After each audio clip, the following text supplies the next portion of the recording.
Hi everyone, this is Alsaba Shakil at SRA. And today we have with us Roy. Roy, thank you so much for being here with us. You've not been well, you've been on injections. So I would really like to start this interview slash podcast with you by asking you how you're doing today.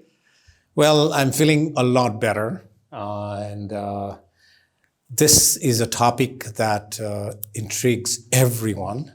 And for me, it is just consuming my life. So I would have not missed this meeting for anything. So let's dive into it. To begin with, Roy, we are in 2024, and we need to admit that we have seen a lot of tech disruptions.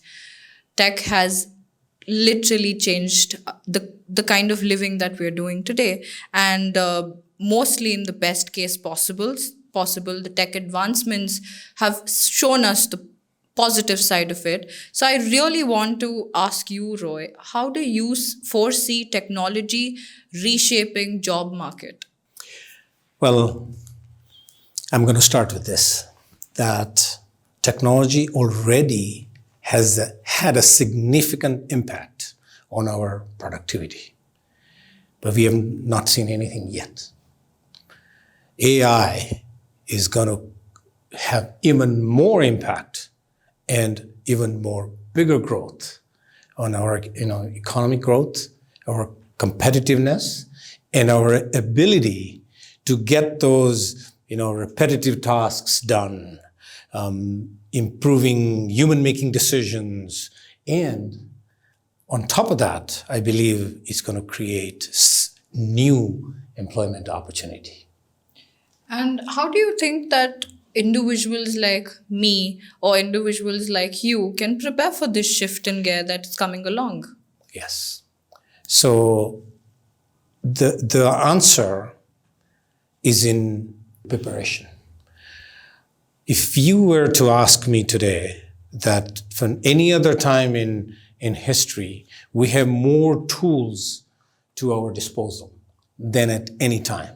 For sure. I wanted to just get my, skills on how to use my CRM a little bit better. And what YouTube gave me is it gave me 4 different applications that just by speaking into them, it was going to do the whole thing for me. Something that I thought was going to take about 2 hours of my day to, follow up with clients, record that information, do the follow-up emails, and, record the next meeting. There's a simple method that if I subscribe to that, I can get all this done in less than 20 minutes. Okay, so is it safe to say that learning is the way that we can prepare ourselves for this shift? Correct. And this was just free on YouTube. And it just tells you that how much information is out there, is available for you to upgrade, improve your skills, and even become better.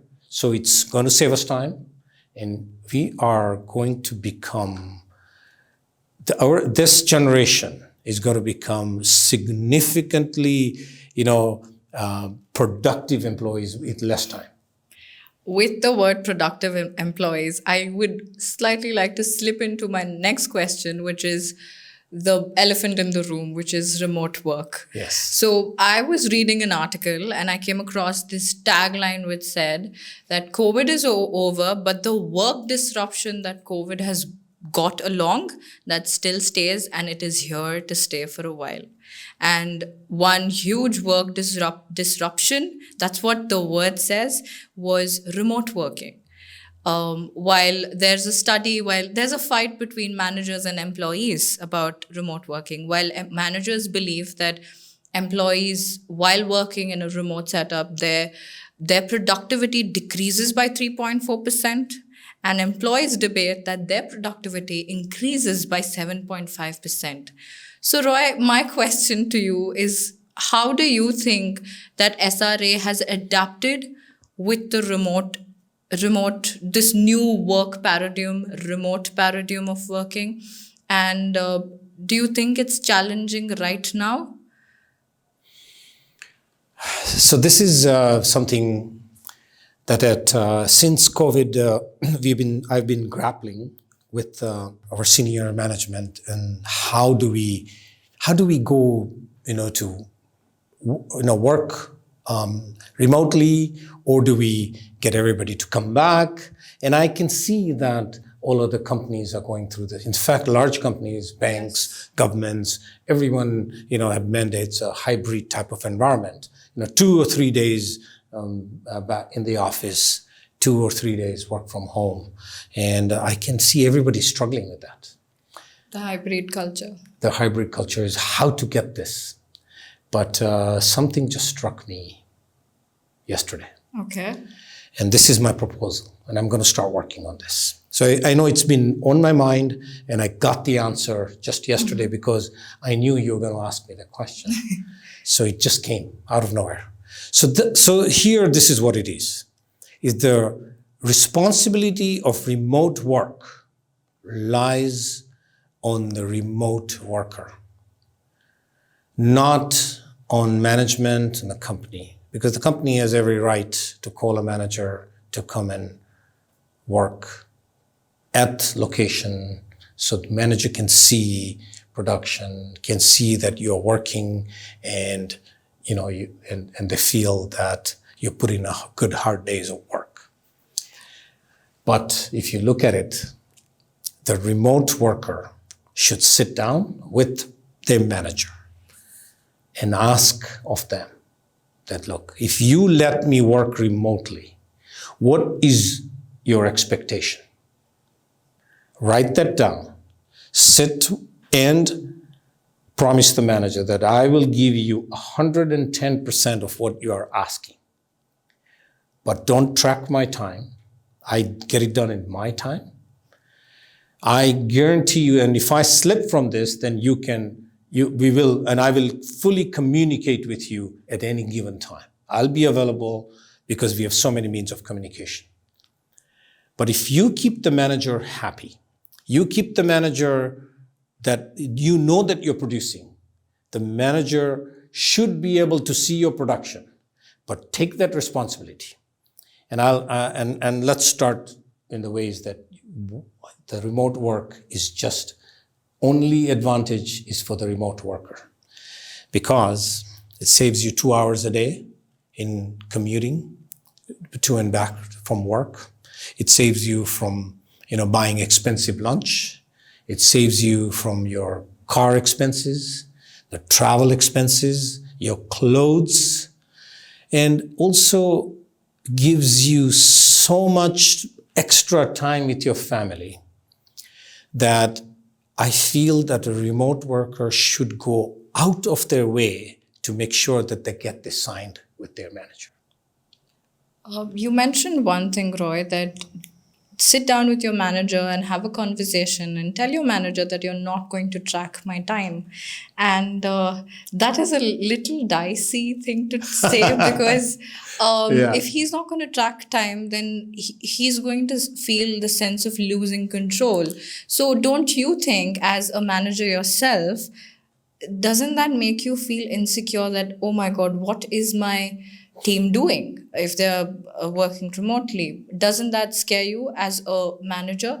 Isn't it daunting for you to sort of let loose and just see the productivity and not count the hours? A little secret to you is that managers actually don't want to track your time. They want to see your productivity. And you have to be available when needed. You have to be available when the client, when your customer needs you, when your coworker needs you. That's the only places you need to worry about. Not when your manager needs you. It's when your customer needs you and your coworker needs you. You've got to be available. And communicate. I cannot stress this more, is that communicate with your manager. Let them know what is going on. Keep them updated. Communicate with your client, with your customer, your client, your coworker. Make sure that they know where you are. And with the communication tools we have, simple text, WhatsApp, we have emails, we have quick phone calls. Yes. We have the best communication tools we have ever had. So there should be no excuse of not being able to communicate. A simple done, or got it, or a thumbs up. That's all it takes. It takes half a second. Okay. As a manager, now this is a question completely coming in from an employee. As a manager, won't you get scared that I might be automating my work totally, giving it to AI, and I might be getting it all done from AI, and my productivity is like to the T, 100%, but in reality, I have automated all of my work. Doesn't that scare you? Wow. I think this goes from manager to manager, but for me, I'll be impressed. In fact, I might give you a raise for doing that, because you just managed to use every tool possible and be productive. So that means, to me, I've got a very, very smart employee, and I'm going to do my best to keep them. So, is it safe to say, I'm just jumping into the very first topic that we spoke about, and people have a hidden scare that the coming of automation, the coming of AI will risk my job. So, is AI actually going to risk someone's job? No, I think AI is only going to make you better at what you do. And I feel that anyone, any employee, or any person, or any manager, or any owner or entrepreneur out there who is not going to take advantage of all the tools that are out there are going to find themselves in a very difficult, dicey situation. I think that was a very candid conversation coming in from a manager. I also put in some of my personal questions and my personal fears. So thank you so much for clearing that for me, Roy. Digressing into another topic, with AI and with work culture and everything, there comes a lot of diversity. And being a part of SRA group myself, I call it the diverse champion. I want to ask you, Roy, and I've always wanted to ask you, did the diversity, was it organic, or did you actually intend to make this change when you started SRA 22 years this back? is, in fact, I want to thank you for asking me that question, because in over 21 years of being in this company, no one has asked me that question. And I appreciate you for that. So there's a personal story behind that. So I worked for a company before I started this one. And the reason I started this company is I wanted that if I start a company, everyone should have a say, a voice. And this was the very intention. He said, if I'm going to create a company, I didn't have an intention to create a bigger company. I just wanted to put food on the table. So any employees that were going to work with me will have something to say. They would have their word, and they can champion anything that they want. Everyone, not just management or just not the superstars, everyone. That was the intention and that was the basis of starting this company. And I actually see you go desk to desk, understand how each and every one from your company, your employees who work for you, what are their pros, what are the things that they need to work on. Does that take a toll on you to do it, or you enjoy doing it? Because you come with a smile on your face and you're like, okay, today I'm going to sit with this person and I'm going to understand what he's doing, what he needs help with, what can I learn from him as well. That's a bigger part for me, because you see scope of learning from every individual that you see around the corridor. No, in fact, I think I just, it energizes me. I enjoy listening to people's stories. Now I'm at a point where I know, of course, it takes a lot of time to be able to, sit with each and every person, and I have the patience, but I have also a full commitment. I'm going to say that I do this because I have taken this complete oath to myself is that I have to understand everyone who works with me. I want to understand their journey. Why are they working here? What is their home situation? What is their support system? Why do they do what they do? It's very important because the people that you surround, you are only as good as the people that are around you. And I feel that everyone has so much to contribute.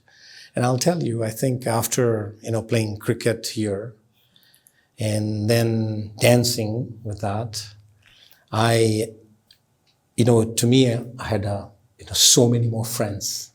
And I think when I went and I look at those pictures again and I say and I recall how wonderful that was. So for me, I should be doing more of that. I think for us, the inclusivity that you brought about the minute that you walked into the office was palpable. It was very nice, very welcoming. It wasn't like we're any foreign people to you. It was like you're my people. And actually, we saw that, we felt that, and you have it to make someone feel that you're my person. And I'm going to give you that time. So that's a wonderful quality that you have that I've personally seen. No, I'm going to miss, actually, when I leave, I know I'm going to be very sad. It's hard to come back. India is far. It is hard to come back often, but I think I'm going to do my best to come. I have a feeling I'm going to try my best to come back as soon as possible. We'll be waiting for you as well.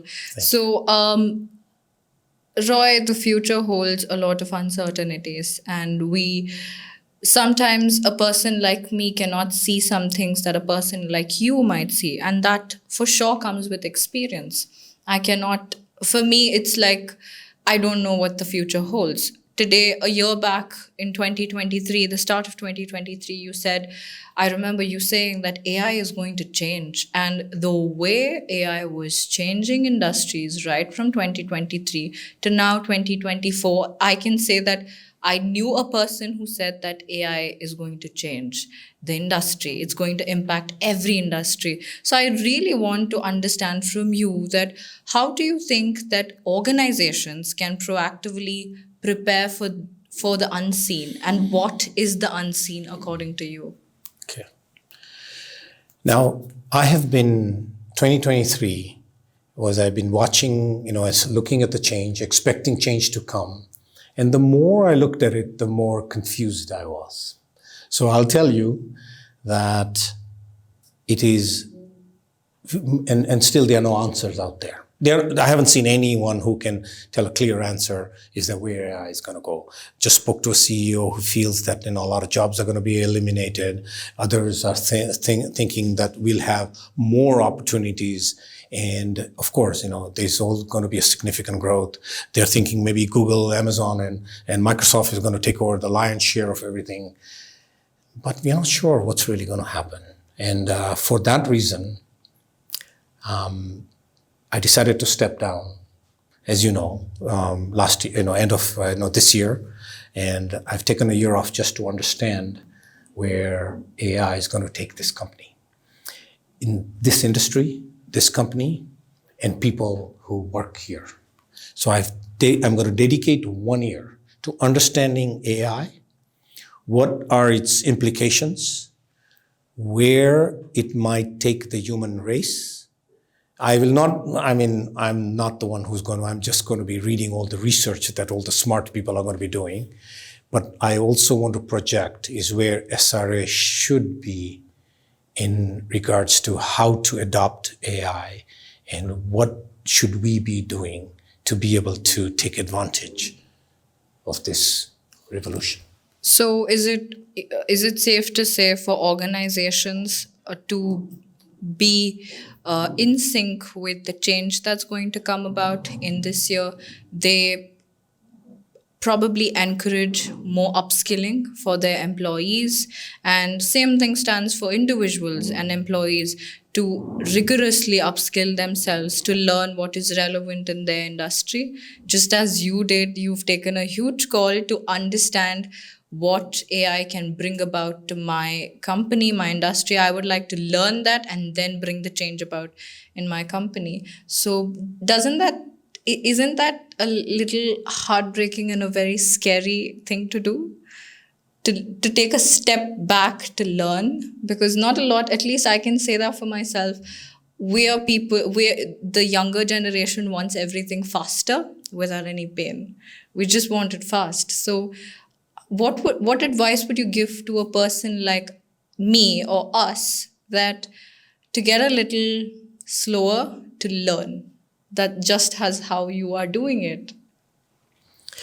Yeah, so the answers, as I said, are right in front of us. We have YouTube now that within, as I explained, will give us everything that we need to learn. Upskilling, I agree. But this, and I want to just explain this to you. When the change in AI, the change that AI will bring will be very fast.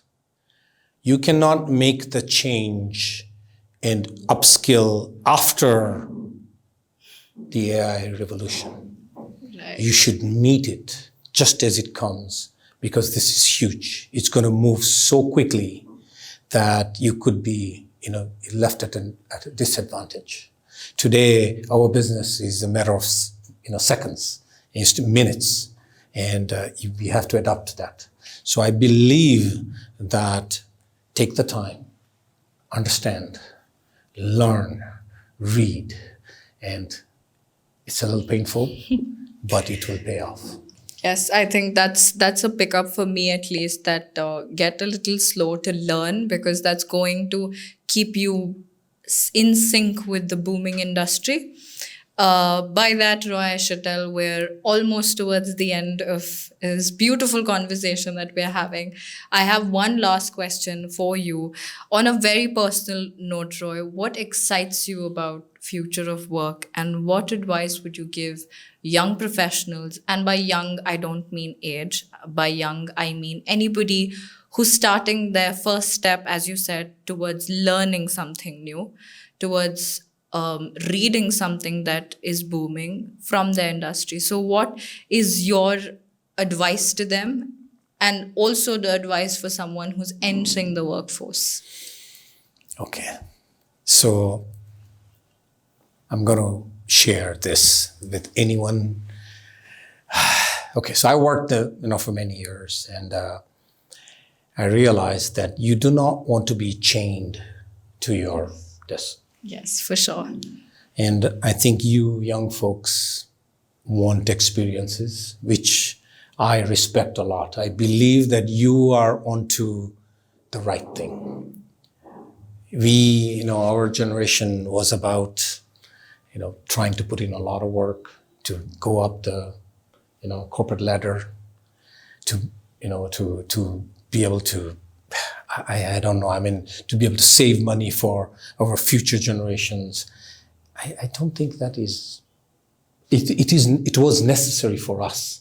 I don't think it is necessary for your generation. No, yes. Your generation is about experiences. So this is what I'm going to say, is that AI is going to give that opportunity to your generation. So make the most of this new technology, understand it inside out, master all these new apps that are coming out. You already you use the phones, you spend a lot of time. This is what you should be doing. That AI will help us reduce the number of hours we spend to get the same amount of work done. Right. So thank you so much, Roy. We'll meet you again for sure with better questions, better topic, and some controversial questions as well. Thank you. To put you on spot. Thank you so much for doing this with us, and take care. Thank you. Thank you.